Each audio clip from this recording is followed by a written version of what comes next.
Yep. Nope. Yeah.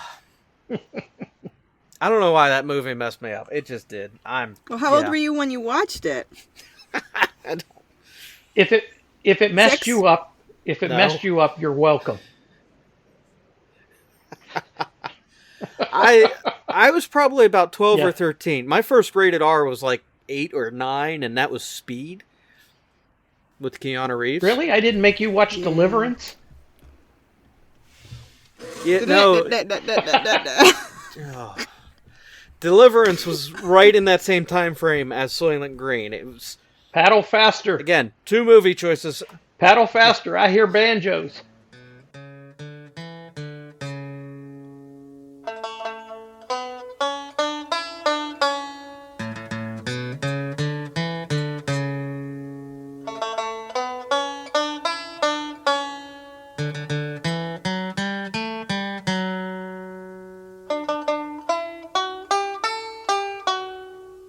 Welcome to the 42 Podcast. Get your gear and get ready, because we're jumping into it today.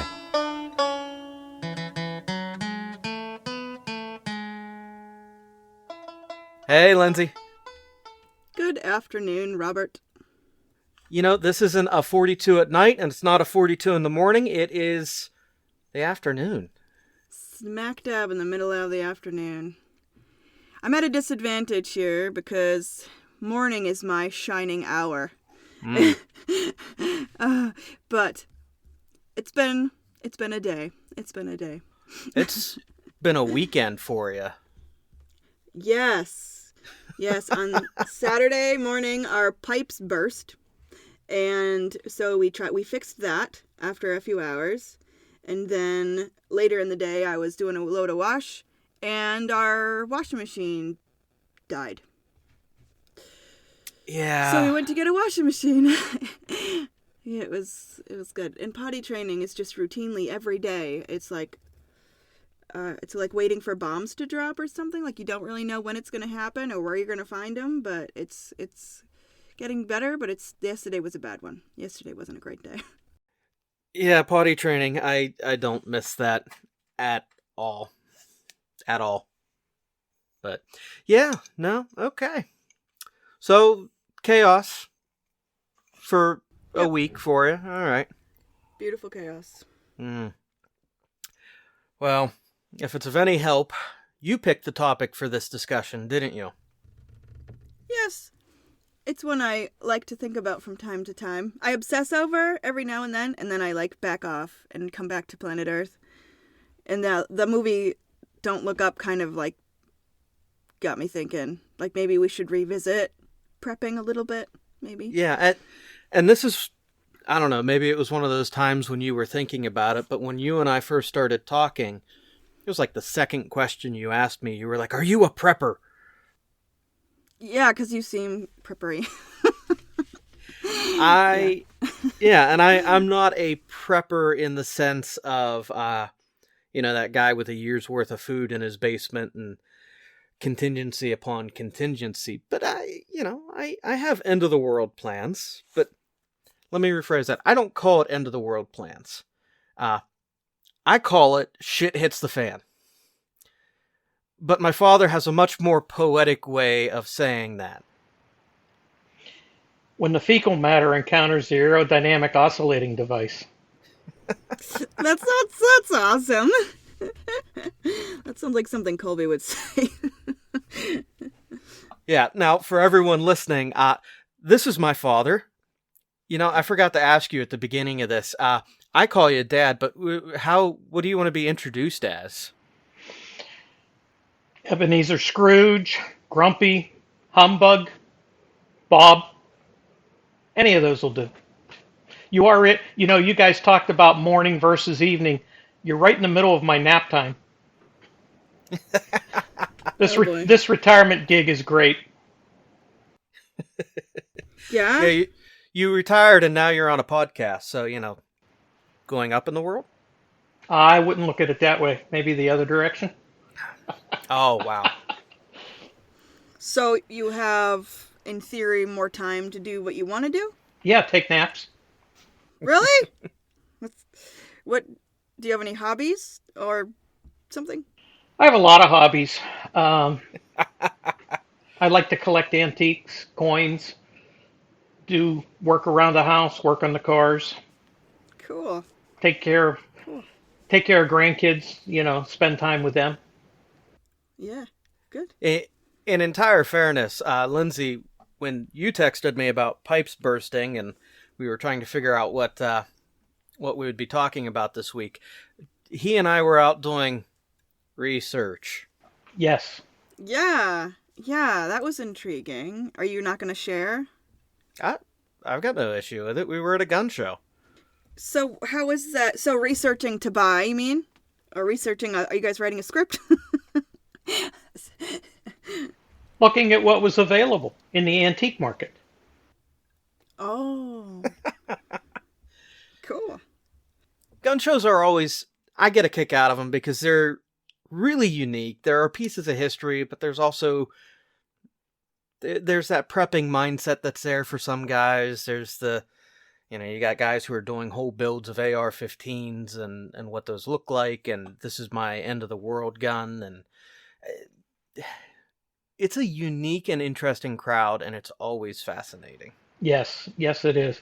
But that's not my interest, is that type of thing. My interest in those is truly the antiques, military surplus or antique civilian arms that, it was an age of mechanical development in firearms from the late 1800s through the first half of the 20th century that was just fascinating. And, playing off of that, there have been some really neat finds. I don't know, a couple of years back, it was way out of our price range, out of my price range. Out of our price range, yes. It was almost worth a house. But there was a pistol from World War II that was a 1911, but it was made by Singer sewing machines. There are only about 200 in existence, and it was worth $50,000. But it was a neat little piece of that mechanical history where there's a sewing machine factory that has geared up to manufacture firearms for the war effort. There have been a couple For the Civil War? No. World War II. World War II. Okay, that makes more sense. Right. The 1911 is it's a pistol. It's a .45 caliber pistol used at the end of World War I and all throughout World War II. Is that correct? All throughout the U.S. participation in World War I. It was adopted in 1911. The U.S. didn't get involved until 1917. See, I thought it didn't get deployed until later in the war. No. Because I thought No. I thought we still had a revolver at the beginning of the war. No. Oh, okay. Do you consider yourself at all World War I buff in particular, or because like you said, that's the turn of the century? Are you super into learning about the World War I and the battles and stuff? I enjoy learning about military history, whether it is the charge up San Juan Hill in the Spanish-American War, the War of the Pacific, as they call it, which was between Chile, Bolivia, and Peru, World War I, World War II, the Spanish Revolution, or Civil War, I should say, not Revolution, Spanish Civil War of the 1930s. It all intrigues me, and I enjoy reading about it, learning about it, the development of the firearms, the use of them, the geopolitics involved in each of those conflicts. And if we Cool. George Santayana, a Spanish philosopher, said, if you don't remember history, you're doomed to repeat it. Mm-hmm.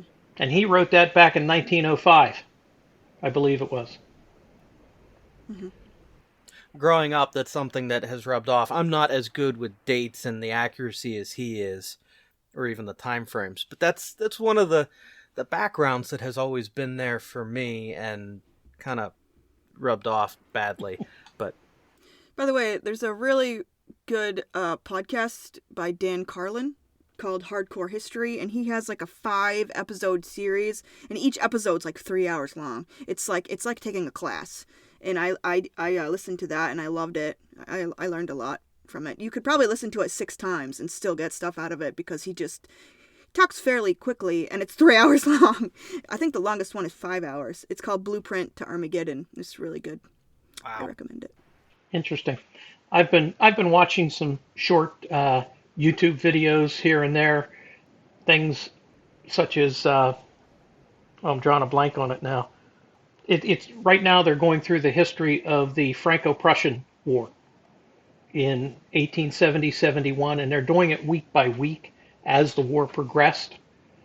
That'll come out with its next episode on Thursday, and they're pretty close to the end of the war. But it's interesting to hear that those histories and what started the conflicts and how they progressed and the mistakes made and the opportunities that opened up and the armies took advantage of. Mm-hmm. I think this is actually a great segue into the question of prepping.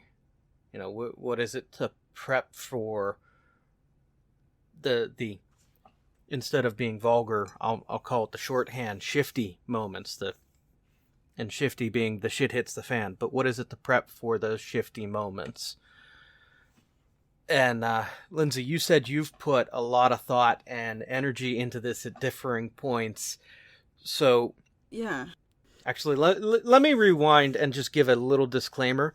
I'm going to be cagey on some details. If you want to be cagey on details, what you have or haven't done, and I'll even talk about why I do that later, but don't feel like you need to answer That's okay. anything. I'm an embarrassingly ill-prepared prepper. I have high ideals and like goals and things I want to learn, but it's where like my paranoid I read too much and watch too many movies meets my lack of practical skills that could do anybody any good. So that's sort of like, oh yeah, I'd love to build like an underground bunker or like a raised garden bed, but like I leave that to my mother-in-law and my husband.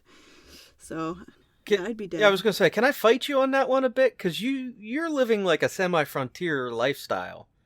But I am inside with the children. That's like my excuse. Like I'm inside making sure the children, survive. I've had a baby for a long time. Like I've been pregnant like 3 years of my life. So I just haven't really made it out to do projects yet, even though I've been living here in this house for like 5 years. So I think when the kids start to get older, I'll have more time to sort of dream. Like I redid this is not prepping, but for instance, being practical, I redid that bookshelf last year. Remember I did it's like Star Wars themed bookshelf. So, hey, I think maybe I could learn stuff.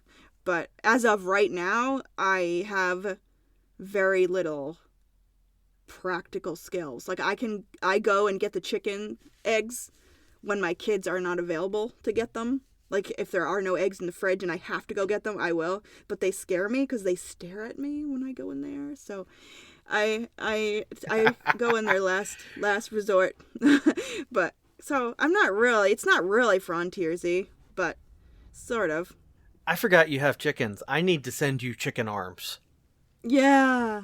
I printed out chicken arms for my sister. I need to send you chicken arms as well, because that's just hilarious. The baby doll arms? Like those? There were Hulk arms, robot arms. I call them serial killer arms. I've got a couple different files for it. We're talking about getting a pig this fall, or this spring. I think we're talking about building a pig thing for the pig, and Colby would love to get a goat. But you're already half to a sustainable... And we have a garden. Yeah, you're on your way to a sustainable existence, which I think is more prepping than having a year's worth of food in the basement.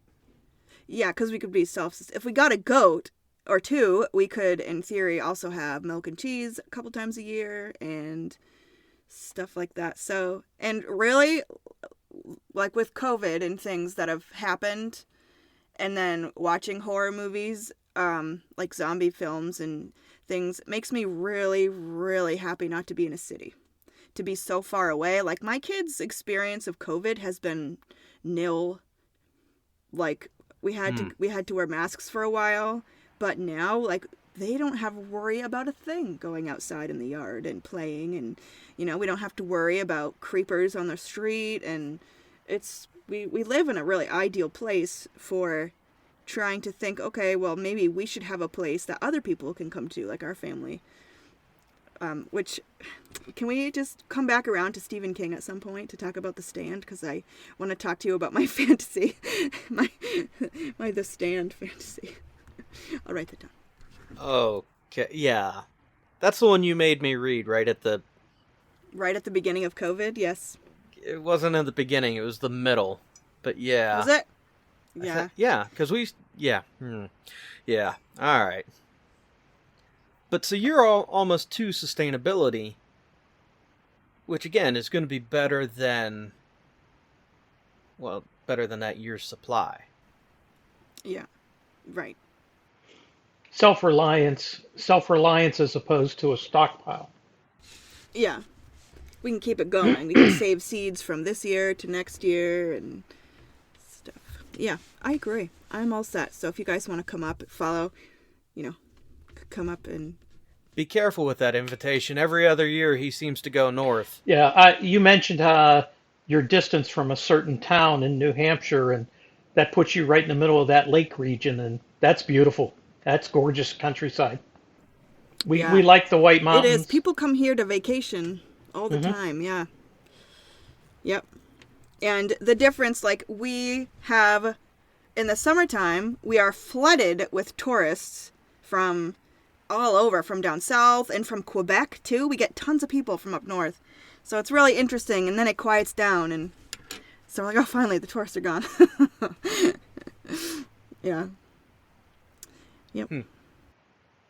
Yeah, you talk about a zombie apocalypse. If that happens, you need to go to the nearest cemetery and play the best game of whack-a-mole you ever did. Right. I would just like to point out that the zombie apocalypse will be a formal event. Sure. Yeah. They all dressed well when they were buried. Yeah. Yeah. So whoever does the whack-a-mole needs to like play some kind of really nice like slow dance prom music or like big band. Maybe big band would be more appropriate. Well, big band would be fun, but I like that idea of the slow dance promish kind of Put a waltz on. music. It just adds that, extra level of, yeah. Wow. So, all right, long term you're sustainable, but one of the bigger questions is kind of also what are we prepping for? Like what level of preparation would you want? And this is where I wanted Dad to come on, because when I game these things out, it's normally in a conversation with him in some way. It's not always, directly, oh, there's a zombie apocalypse, what would we do? But it's, this is going on, here are the basic thoughts, kind of what would happen. Yeah. What would we do? Yeah, and I think that's maybe a good area to also kind of lean into as well, in asking the questions of the different ideals of prep and what the end goal of it would be, if that makes sense. You got to figure there's there are two types of things to consider. I sent you guys both. I sent Rob a link to an article, and he said he was going to forward it to you, Lindsay. But it's about the end of the world versus the crap hits the fan. What they call Teotwiki, wiki or whatever. The end of the world as we know it versus the shit hits the fan. Yeah. When it hits the fan, it's more like a hurricane, a wildfire, a blizzard, something that is very localized or regionalized and of a relatively short week, maybe two duration, that changes your immediate lifestyle, changes your immediate ability to rely on the systems or infrastructure in place. You won't have Wi-Fi internet, which we're now all addicted to. I grew up in the time when you didn't have that. You won't have electricity, perhaps. You won't have tap water. You may not have cellular service even, let alone your landline service. You'll be restricted on the ability to go out because of the the crisis that has hit, be it a snowstorm, a flood, a wildfire. You may have to leave your home in a hurry and take minimal things with you. There's a lot of circumstances around that, depending on what the nature of it is. But eventually, your life will return to normal, hopefully where you lived, unless your house was wiped out by a wildfire or wiped out by a flood or a hurricane, something like that, or a tornado. But even then, the potential to rebuild. So you've got to prep for that on a smaller scale, so to speak. Or, and I shouldn't say prep. You got to have a mindset to be able to endure it, to get through it, and get to the next Right. phase of life. And then, go ahead. And I want to jump on one of the things that you said, and I'm going to pick on you for a bit, but it's the old person complaint against us young people of, you'll never survive without your Wi-Fi. Hey, get rid of the internet and make all cars stick shift, and Gen Z is lost. And most of the millennials too, but sorry, I look at that and I go, yay, I get to drive more sticks. But anyway, I do think there's a lot of credit in that, though, because it's if the Wi-Fi goes down, how many people are going to go into panic? How many people are not going to be able to engage with themselves? And we've talked a little bit about this in the past, where there's that degree of anesthetizing yourself through media.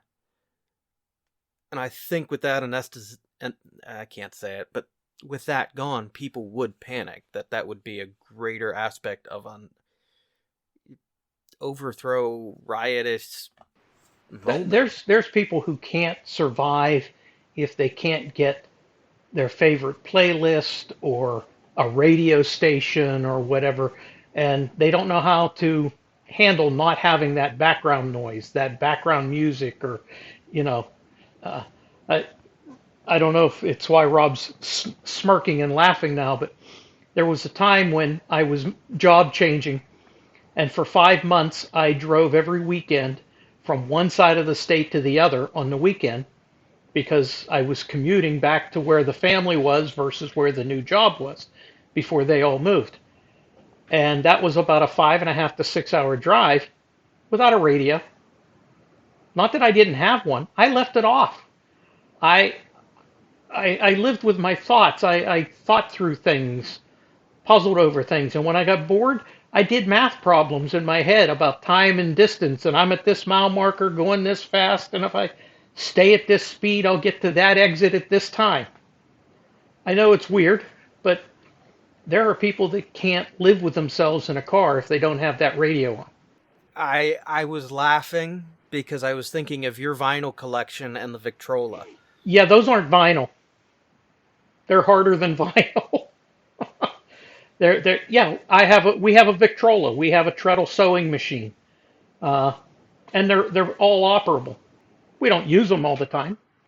I was laughing because if it was the end of the world and your Victrola was the last of the music, we're left with what? I think it's Roy Rogers. Chattanooga Choo Choo. A couple other. There's a Little Orley record. Just... We can listen to Little Orley. Now, there's a lot of records, but yeah. I'll bring my vinyls. Yeah, My Steel Needle will tear them to pieces. That's why those aren't vinyl. Yeah. So, okay, there's that, where there's just the base element of if the Wi-Fi goes down. There's an element of panic because we lose that mass numbing, which I think is interesting, where there's a lack of peace that in many ways we all seem to have. Mm-hmm. You guys, last week you talked about Don't Look Up, and you referenced it earlier, Lindsay. And at the very end, and I don't know the actor's name, you mentioned it several times, but he was the president's son. And, okay, Jonah Hill. And the very last thing he does, he climbs out of the rubble, and he takes a selfie, and he says, "Hey, world, I'm the last man standing. I hope somebody's out there." It's like, you can't live without the internet for 5 seconds. You can't take in the gravity that where are you going to sleep, eat, get water? None of that. That's that Yeah. mindset. If I don't know. I think this is where, again, I'm glad I'm not living in the city, because I wouldn't want to be in the city with everybody else that is all of a sudden unoccupied because they don't have the internet, and now they're outside looting and doing all kinds of crazy stuff because devil hands are the... No. Idle hands are the devil's work. Yeah, Well, like... and being in a big city, you're more susceptible to other types of uh, crap hit the fan situations, like a riot, and demonstrations. You're not going to have a riot where you live, Lindsay. I'm not even going to have one right here where I live. I might have one, Yeah. within 20 miles of me, but it's not as likely. Same with Rob. Lindsay, have you ever watched The Walking Dead? Yeah. I've seen a couple seasons. Well, you saw the first one where Atlanta is nothing but a death trap. Yeah. Yeah. And I mean, that becomes true real fast because of issues like water and food. And you may have people who do hold out and survive in absolutely horrific long-term situations, but without immediate assistance from government and local authority, a city will Yes. de-escalate quickly. And that's what happened in Stephen King's The Stand, too. Everybody trickled out of the cities slowly and went out west to where it was more rural. I think that's what happened, because that's where people grow food. You grow food in the country. You get water where the ground is dirt, not cement, or whatever it's called, and where the air is cleaner and you can find places to sleep. And this is getting into, I guess, now where my mindset and where my thought with end of the world as we know it, or shifty moments is mobility. Like we've had a couple situations where we live. We've had 2 situations where we live where I've been like, we might be getting to the point where we need to get out of county. We're prone to flooding in the area. Back in like the mid 2000s, it closed off all the roads out of county, and it was a bad situation. Since we've lived here, we had 2 near misses with that, with hurricanes heading north. And when it comes to that kind of situation, my mindset is I want to get my family out, so I'd be getting them down to Dad's, and then I would be coming back up because my mindset is to rebuild the community. Something has happened. Great, I'm going to draw on the resource that is the church to try and gather the community back around and rebuild. At this time in my life, I would be joining you in that because I'm not tied down as I was and being employed. Right. But part of that for me is also knowing, though, that my wife and kids are safe. So even, the example that I've dealt with has been the flooding and considering getting them out of county because of that flooding and the danger it could present. But it really kind of depends, but the core focus becomes mobility and community building. And some of that is my own gifting, where, you look and you have the ability to be sustainable pretty quickly. My gifting is that, okay, well, let's build community, and I have the ability to also provide a degree of security. Yeah. Making sure your people are safe, and then once your family's safe, you branch out to the next ring, the next ring out, and so forth. Right, and that's what I look at the biggest with prepping, where it's, okay, I can't do sustainability like you, but I can do community building.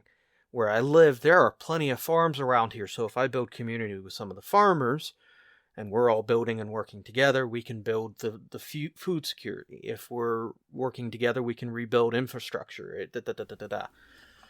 Yeah. And that's entirely dependent on what the crisis would be, because if it's something that's short term, like it floods badly, there will be outside assistances that come in, but if it's something more long term, if it's truly end of the world, then it's just rebuilding a community in the space and an area And I have. I think you just made a key segue there, that's the difference between an end of the world situation versus a hits the fan situation. Is it's longer term, it's more pervasive nationwide, maybe globally. The pandemic was on the verge of an end of the world as we know it because it changed globally and we didn't know how to get through it. None of us were prepared. I think from here on out, once the COVID crisis has normalized, I'll say, you're going to find everybody has a small stash, not necessarily years worth, but a small stash of face masks, a small stash of hand sanitizer. Things seriously, seriously, nobody's going to want to go through it again. I know you're being serious, but We have a stash Yeah. of toilet paper in our attic. Mm-hmm. Yeah. I saw the writing on the wall before the Oh, crap hit shut the up! fan, literally. I bought bidets right before they disappeared on Amazon. I was like, toilet paper's running out. I'm gonna buy bidets. That look on your We face, wrote out Lindsay, the toilet paper says it all. crisis perfectly fine. I was like, yeah, we ain't got toilet paper. We're good.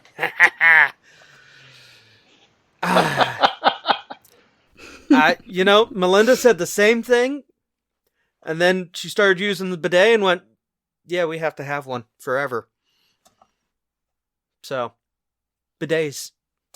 The awkward Yes, moment it's a of- very yeah. awkward All right. moment, Lindsay, until the city water goes out. You're now relying on that infrastructure.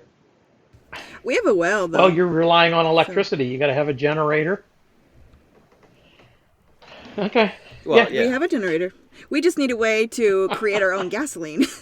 Because there's only right. so much gasoline. So that is And only a gasoline short-term has a shelf solution. life. I mean, you can put additives So- in it to extend that, but yeah. My ideal situation, because I've played that out in my head, and everything, and maybe this is something you don't talk about ever with this, but everything is finite. Mm-hmm. Oh, yes. What? There's this really good book about this very thing called The Earth Abides. Oh. And it's like the lowest key apocalypse book you will ever read. It's about I don't even think we know why, but everything ends. Governments end. There's no more electricity. Well, there's electricity sometimes, but only if it's like generated by a dam or something like that. Anyway, it's just about what happens over time, year after year after year, to this guy and his little community that he builds, where you get farther and farther from when it all started and when things start to fail. When the electricity finally goes out, when gasoline finally doesn't work anymore. And it's not an action book by any means, but it is really interesting. I recommend it. The Earth Abides was a good one. I enjoyed it. It sounds like it deals with the psychological side of it and the progression away from life as we know it right now. Yeah, and how this man and his family and his, like when the story starts, he's single, but his people and then their children and their grandchildren and how they remember society and civilization and how that gets passed down or doesn't, and health and medicine and like pets, what happens to pets, and it's really fascinating. It was really good. I love books like that. I have you two seen the movie The Postman? It's an older movie, and it deals with the apocalypse after a huge war in the United States. And the movie takes place in 2013. Now, obviously, that's 9 years ago. Huh. Kind of like Yeah. reading 1984 and saying, gee, that didn't happen in 1984. I can attest to that. I was there. You two weren't. But The Postman's kind of that same thing. You see them in that post-apocalyptic situation and how society has devolved, and you have small communities Yeah. here and there, They're doing their own farming. They may have a generator to provide modest community electricity type of a situation. They Yeah. may have hydroelectricity from a dam, but everything's very limited. And you also then have the rise of regional warlords, like you see in the Middle Yeah. East and in Africa, in third world nations often. Yep. That was a good movie. I loved that movie. That was good. That was Kevin Costner in his End of the World phase, because he also did Waterworld shortly before that. Which I also really liked. Everybody I know hated both of those movies, and I thought they I were enjoyed great, them. But I love I apocalypses. enjoyed them. I also enjoyed The I get my Road. bad movie taste from him. Ugh. What did you like? The Road. I don't Viggo think I Mortensen? finished that. Viggo Mortensen and his son. Yeah. There was some cataclysmic event, and you don't know what it is. You just know that it happened. And about 10 years, it then takes up 10 years later. His wife can't take the isolation anymore. They have a 10-year-old son who was born right at or right after this cataclysmic event.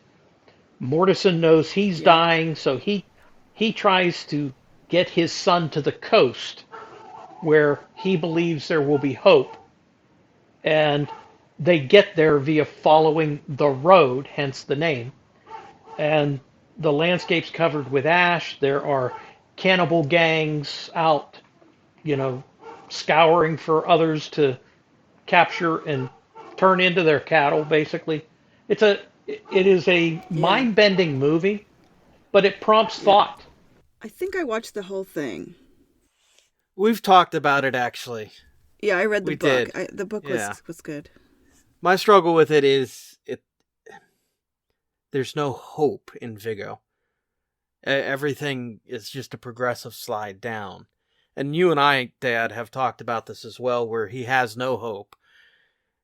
The only thing that he keeps looking towards is, if I die and I don't have my son in a safe situation, I'm going to have to kill him. That was the underlying element they kept playing at. And then it's not until the very end that they give you some spark of hope. And that's what I struggled with that movie. But since we're on the topic of you and movies and apocalypse-esque movies, 2022, you know what happened this year with movies. And I've never been able to go back and watch this one. I keep thinking I'm going to try this year. 2012? 2022. In a movie. Well, I know, but the movie 2012. The movie 2012. I don't know what you're saying, so proceed. It's the year of Soylent Green. Is it? Soylent that? Green. Oh Soylent my, Green. that was when I was young. Yeah, but you had me watch that as a kid. I have never been able to go back and watch that movie. Nope. Are you able to eat saltine crackers? When I don't think Yes. about it. Spell it. Soylent Green. Soylent Green is the name of the movie. Soylent Green itself was a food that was provided to the masses in this post-apocalyptic society with very little electricity, very little, community services. The Overpopulation. hero Sweeney Todd, right? Sweeney Todd. the hero was a cop, and Soylent Green was provided as a food source for everybody. And in the end of it, he finally comes to discover what Soylent Green is made of. They would have riots, and like garbage trucks with big scoops on the front would come in and scoop people up and dump them into the back of the truck. Just, it was so overpopulated, we're going to get rid of you. And they would haul them away. Yeah. And Yep. where they would haul them is to a plant, and this is a spoiler if you've never watched the movie. They would haul them to a plant where they were turned in to Soylent Green. The government said Soylent Green came from the oceans, and that's why it was green, but it was really processed people. Did you ever see Cloud Atlas, the movie? It's kind of a tough one because it's odd, but there's this there's a very similar part to that where these AI, they're kind of biological, but kind of mechanical too. I guess they're androids, or I don't know what you call them, but they get fed the killed, like, disobedient people, and she finds that plant where she watches them all die, and it's awful. But they do that same thing. So I wonder where else people do that. Sweeney Todd. Sorry, I already said Sweeney Todd, but The Matrix. Yeah, The Matrix. is that the first one? All of them. Well, it's not so much there that they Oh yeah, they because eat them, but the stuff they're They in. don't show it, but it's implied that it's okay. We just recycling everything. we're going to recycle Yeah. you and put you into the nutrient feed that goes into everybody in their That's- little pod that generates our electricity for us. Yep. Yep. But for some reason, because I've watched other movies where there are those elements, but some reason Soylent Green. Nope. I did not Nope. recall that Soylent Green takes place in 2022. I'll have to go look it up and 2022. stream it. Yep. Nope. Ah. I don't know why that movie messed me up. It just did. Well, how old were you when you watched it? If it messed 6? you up, No. messed you up, you're welcome. I was probably about 12 Yeah. or 13. My first rated R was like 8 or 9, and that was Speed with Keanu Reeves. Really? I didn't make you watch Deliverance? Yeah, no. Oh. Deliverance was right in that same time frame as Soylent Green. It was, Paddle faster. again, 2 movie choices. Paddle faster. I hear banjos. Charlton Heston is in Soylent Yeah. Green. Mm-hmm. Ned Beatty? Ew. Sorry, I'm looking at pictures and it's really gross. Oh, you said Soylent Green. Um, I was thinking Deliverance. yeah. Sorry. I read the book. I didn't watch the movie because I've heard enough about it to know I wouldn't like to watch it, but I did read it, and it was a pretty good book. You're talking Deliverance now? Yeah, sorry. I'm back to Deliverance. Yeah. Yeah. But well, so much for End of the World. Well, we don't know. Preppers who are hardcore in it and they have caches of ammunition and firearms and food supplies that are MREs, meals ready to eat or dehydrated meals, things like that. That's wonderful. You've got your water supply, but we don't know what the actual end of the world situation. Nobody knows what it is going to be. You can prepare 1,000 ways, and is it going to help you in that situation? And kind of, I do want to bring light to this piece of it, playing off of that, because I've known some guys who are preppers, and almost every prepper I have ever known is always happy to show you and talk to you about what they have in supplies and kind of their setup and their thought process. So think about that. Go ahead. Right. Which has always bothered me because it's okay. So end of the world happens. My family's starving and you have food. Yep. I'm coming for you.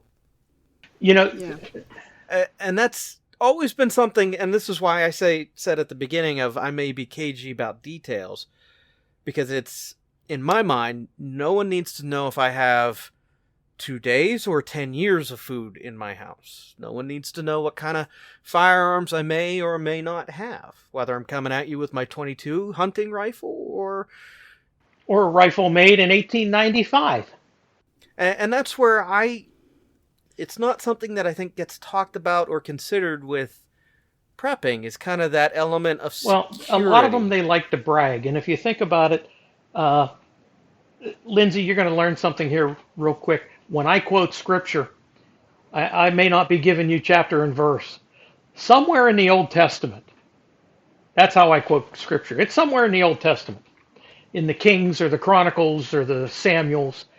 Hezekiah is showing off the treasury to foreign Hmm. leaders. I don't know if it was Assyria or who. And it caused uh, an attack. It caused them to want to invade because he was showing off the treasury and how much gold they had Yeah. for, in God's treasury in the temple. And it's the same thing with preppers. I'm gonna Yeah. brag about what I have. Well, be careful who you brag to. I think for a lot of people, it's really a hobby. And like I've seen, there's a couple shows. I think one of them's called Doomsday Preppers. And honestly, I think it's a hobby for some people. And it's like an anxiety for other people, like maybe that really honestly would never ever tell people what they have. And then there's this whole other class of people where it seems like a mental illness. Like there's something really wrong and it ruins their whole family. The whole family, that's all they do is prepare for the apocalypse to the extent that like it takes up whole weekends and like it's a little culty kind of.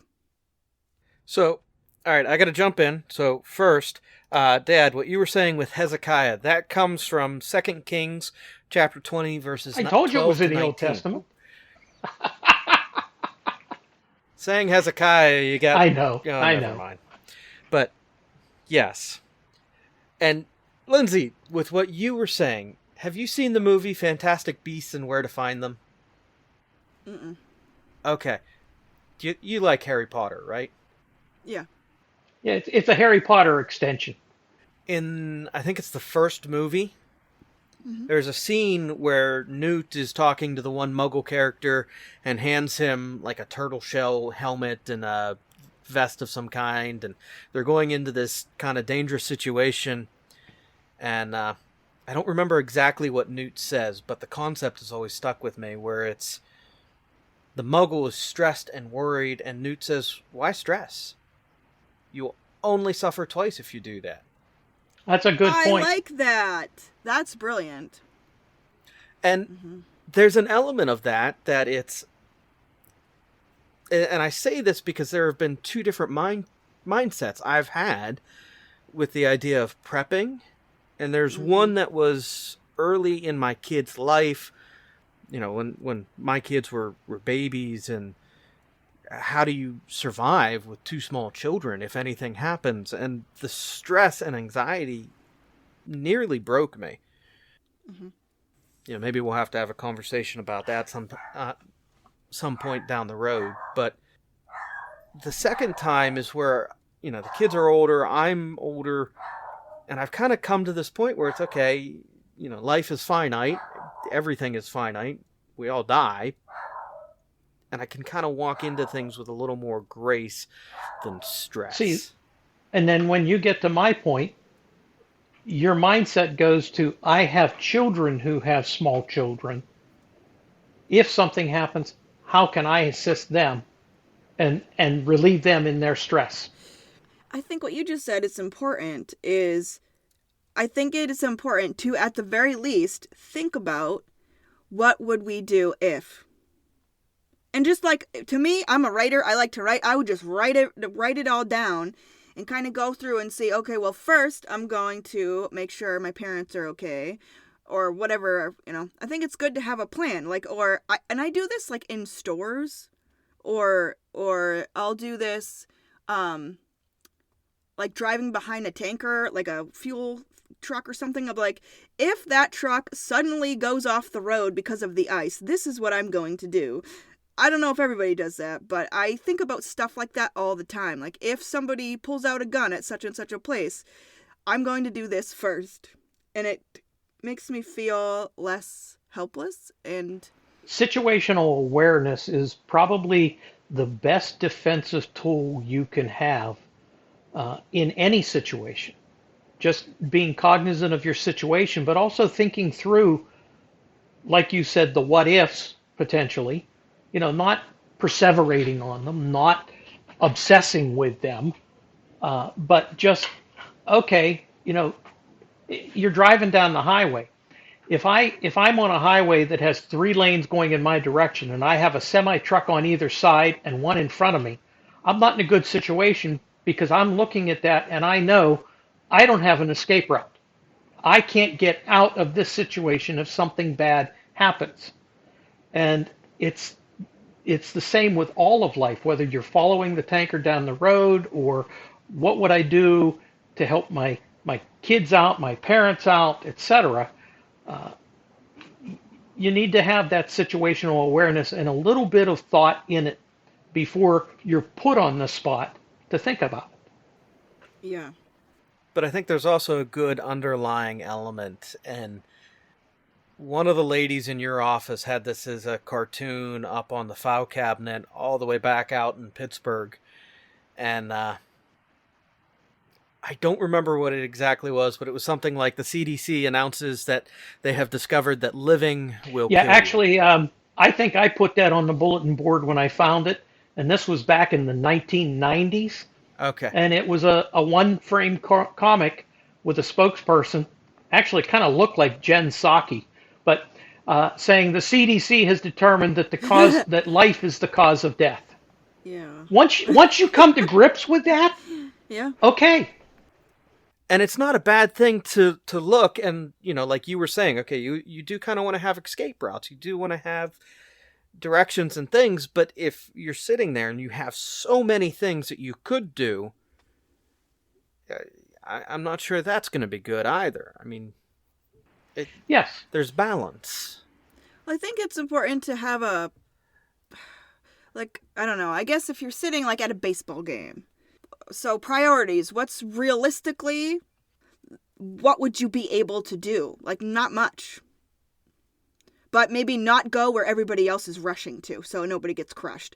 I don't know, I think making us just a basic priority list when you go someplace or, but yeah, not obsess over Yeah. it, because then you can't enjoy the baseball Yeah, game. the and the terrible baseball hot game, dog I mean, you're the eating, likelihood of it occurring is low, but having that situational awareness that if something came up, whether it's a dirigible falls out of the sky, or the Goodyear blimp crashes, or you get Yeah. a crazed Yeah. shooter who got through the gate, or you never know. Yeah.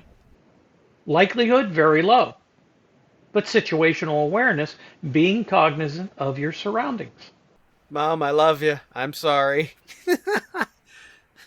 Nothing survives contact, though, with the moment. Even the great plans of we're not going to lose our kids in Disney World. Or our kids' kids. And Grandma goes and chases a pin, and everybody but one kid goes with Grandma. That child had the situational awareness, and what was done was correct. He was taught well. And he was. And, again, it's you want to build out systems that are self-buffering in a way, where it's okay, we're aware of where the kids are, but the kids are also aware of what they need to do in case of. And I've had those conversations with my kids of, okay, hey, if X, Y, or Z happens, here's what you need to do. Dad, you presented the idea of what happens if there's an active shooter when you're out. And, we've talked about that as a family of, okay, if the situation happens, here's what you do. Schools do that all the time with drills that they run. Yeah. And it's just, I think having a conversation about even if it's just here's generally our plan. We may not have 10 years of food in our basement, but here's the plan. There was a Yeah. horrible fire Yep. in a school.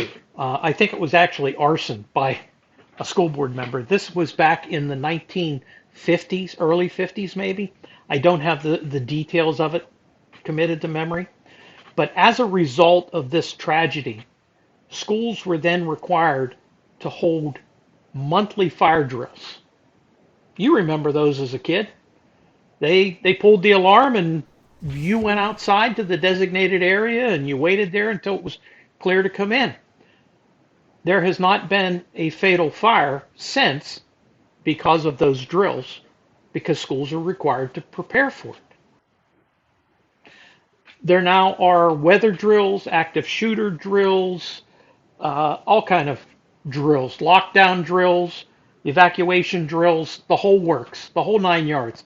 And it's not just the kids, it's the staff. Trust me. I had to get my staff and get them Yeah. into my office. Yeah, We yeah. shut and locked the door, closed the blinds, turn your cell phones off.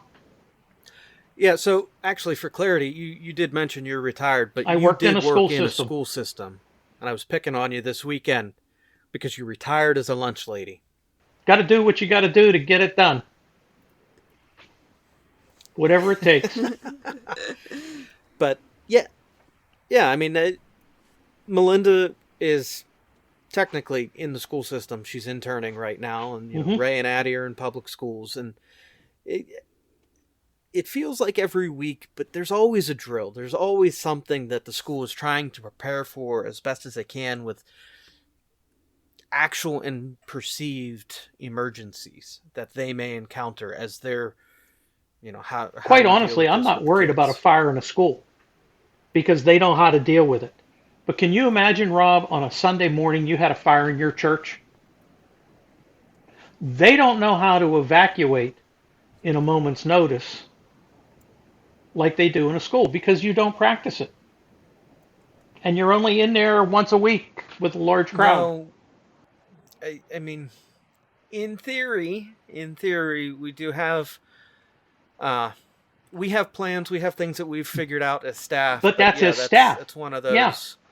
And you can direct. Especially where you have Yes. people coming in. You stay in a hotel. On the back of every door in a hotel room is the exit plan. Most people don't look at that. Where is my nearest exit if I need it? Oh, I do. I definitely do. Yeah. Yeah, and that's true. I mean, but I will say this. At least from my perspective, when I walk in, I'm trying to find every exit I can. A hotel or just store. I'm trying to, it's that situational awareness. It's okay, ding, put a little flag here because there's an exit in that direction. Yeah. And that comes back to Mhm. just situational awareness, the security of my family, and if something happens, which direction are we going and what are we doing? Absolutely. Yeah. So, and it's not just in buildings and fire exits, but it's in if a riot breaks out or you get a blizzard or a hurricane or floods or, the government shuts down. You've got to, your mind is your best tool. So hold on. And we'll come right back to you. But you mean like a blizzard that maybe you should have pulled off the road for instead of driving 10 hours Are you across alive? state? Are you physically harmed? Was there Was an mother accident? considering murdering you? No, And but mother was I- considering murdering you. And by the way, it was only 9 hours to make that 6-hour drive. But I don't know. I had to watch Big Fat Greek Wedding so many times in the back of that van. I can't watch that movie again. No. What would you guys do? Like, I know this is a dumb question, maybe, because it probably has a really simple solution, but it's just, when you pack water in your car or something in case you get stranded somewhere or for the wintertime if you get stuck with the snow blizzard. But if the water freezes and your car won't start, that doesn't really do you any good, right? Unless you start a fire somehow. what I think you need to do there, Lindsay, is every time you go to the car, you take a couple of extra bottles with you. And then when you get where you're going, if you're there for a period of time, like staying in a hotel or at a relative's or someplace distant, you bring it in. And, you don't leave it there. Obviously, it's going to freeze, and they make the bottles so they don't burst. But you take it in with you. If you just leave that bottle in the car in perpetuity, you're right. If it freezes as solid as a block of ice, and then you run out of gas, one of the things Rob and I talked about, I'm just anymore getting in the habit that if the car is at a half a tank, I go fill it up. Either car, so that I know I've got at least a half a tank of gas in a situation. And if I'm going on a long drive across state, out of state, I fill it up when I start, and Don't let it get below a quarter of a tank as I'm driving. I'm so bad at that. All of a sudden, I'm terrible at that. When I was your age, I was also. I'm not kidding. I'm like, oh, the emergency light is on. I think I still can do another 10 miles before I have to get gas. That's where your mother would kill me, Rob, because that light would come on and I'd say, I know I've got 40 more miles. I don't have to stop right now. Yeah, I remember that. Every time that yeah. we're good for another That 3 only hours. that only Good. backfired All on right. me once, and it was with a motorcycle, and I ended up pushing an 800-pound Goldwing up an exit ramp or an entrance ramp to go get gas in the middle of June. Yeah. In the South, It's In in the South South. Carolina. I think my problem is I've never run out of gas. Never run out of gas. Which I think maybe if I did run out of gas once, maybe I would never do that again. But I know.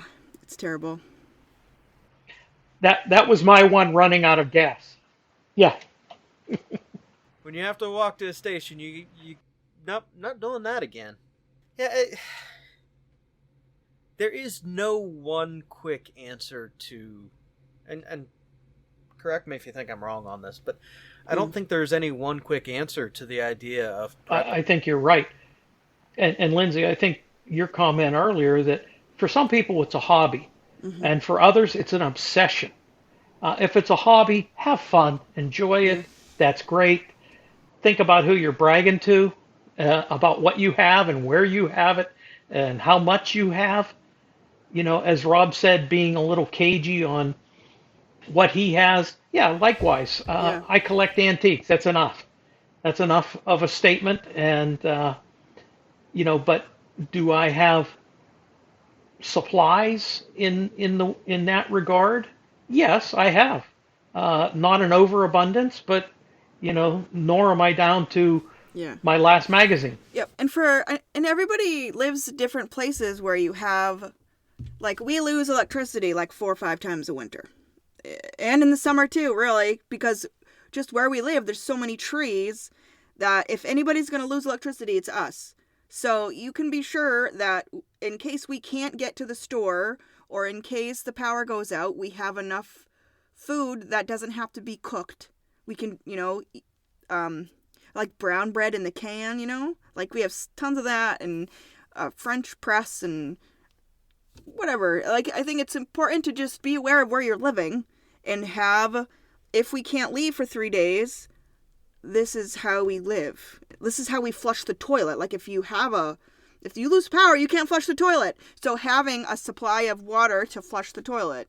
Or if you know it's going to snow, fill your tub with water the night before. Sort of that stuff.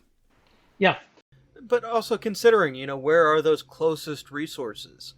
You run out of water. Well, is there a creek or a Do stream? you have nearby? filtration systems for that creek or stream? Do you have, tablets Yeah. for purification? Yep. Things of that nature. We had a lot of power outages here as well when we first moved out here, and eventually bought a generator. But there was a time when the local power company was passing out dry ice because it had extended. What was it? We were pushing 72 hours plus that at that point without power in the region. The grid was, the grid was that bad. And go to the grocery store. That's great. They're throwing stuff away because they don't have the power to refrigerate it and freeze it. I remember that because they went to the local Giant and were handing out dry ice. It was my first day working at Hannaford, our grocery store, and this was just a couple years ago. That first day, there was a storm, and they had a power outage, which they said they haven't had in super long time, and they had to throw everything in the coolers away. It was really exciting because all the lights were off. It was like the emergency lights, and it was like, ooh, it was scary and exciting because we know we weren't in any danger, but it was, yep. Yeah. I think this is the last one I want to bring up, and especially with the kid side of things and board games. Card games. Do you have a supply of board games? Card games are great for adults, My but do you kids have a can supply play of board solitaire like games? nobody's business. Hi. Speaking of.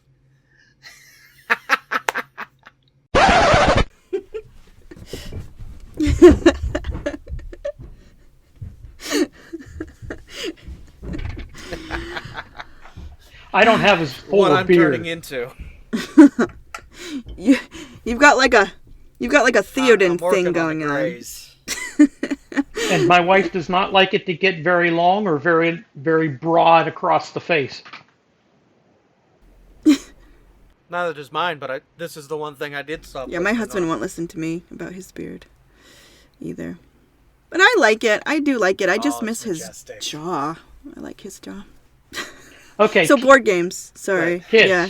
Board games. you saw the Kids. board games that I'm sitting here, your brother's board games that he has in this room Yeah. still.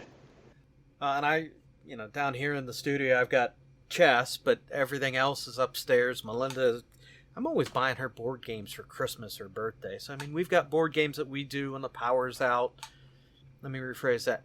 We have board games that they do while the power's out, and I sit there staring in the corner, glaring, because I don't know why, but Melinda always beats me in every game. I'm not okay with that. I just never got real into board games myself. But having things like that, A deck of cards, books, backgammon board. Books. Nothing. Just, yeah, we have like a tradition. We've been playing solitaire like every night for months. It's been really cool. And my Maggie, you just met her, the older one. She can whoop my butt. I mean, part of solitaire is luck, but part of it is knowing what to do with your cards when you get them, and she's really good at it. It's really cool. It's fun. it was a neat it was a neat experience. When I was younger, kid, teenager, there was a camp that my grandfather would take us to. Mhm. It's called Penny Pine. There's no running water, no electricity, no indoor plumbing, and no central heating. So it was wood stoves and Oil coal lamps. fires and Propane lamps. yeah. But there are these very warm and fond memories I have where it's incredibly simple. There's no electronics, no nothing. But there was a dartboard, Poker. learning to play hearts, which I know we play poker, but it was hearts that I enjoyed the most. And then Grandpa sitting there and reading Paul Harvey's, Yes. and that's the rest of the story. But it's simple moments like that, even looking at, how we prep, what stories can we read together? Yeah. What games can we play? What moments can we build, even in those moments that aren't terrifying and end of the world as we know it, the crap has hit the fan, but the power's out. Put a few candles down, play a game, read a book. And at Penny Pine, it's not that the power was out, like you said, Rob. There was no power, and this was all pre-cell phone era. Even if you had a phone, you weren't getting service up there. Yeah, it was. There was a refrigerator in the kitchen, and that's where we kept the bread because it didn't run. It just kept the mice out. And you kept the refrigerated food, since it was winter, in the stairway to the basement because that was cold and unheated. So that served as a refrigerator. And anything you need frozen, you put out on the porch. Yep. We had a wood stove and a propane stove in the kitchen. Those times were invaluable. I did them as a child there as well, Rob, and then getting to take you guys, you and your brother, that was fantastic. All right. So we're at a minute and 15. We're an hour and 15 minutes into this. I got potato soup I got to go finish. Lindsay, you were the one who wanted to talk prepping. How do you feel at the end of this? It was good. good conversation. I enjoyed every minute. I did. It was good. Okay. Dad, thank you for coming on. I think your mom will be very happy that you were well behaved. I think Mom will be very happy that My mother you and were my well wife. behaved. Yeah. Yeah. Many things popped into my head that I prevented from coming out of my mouth. Yeah. And if they did come out my mouth, Rob, you're doing editing. Please. Yeah. So reverse all your words and make you sound wonderful, right? Sure. Yeah, I don't know that I want to listen to this one on Monday. I said that? I'll tell you what, Oh! it's a good growing experience listening to yourself. Yeah. But, well, thank you, Dad. Lindsay, I enjoyed this topic. I really did. Yeah, it was good. Yeah, it was good. Glad to talk with you two. So, and it was a good finish to even kind of, don't look up. Yeah. Yeah. Yeah. So, To me, the key to that movie was the final scene in the dining room. Me too. That's what it's about. Same. Yep. Same. Finish well. I agree. Finish well.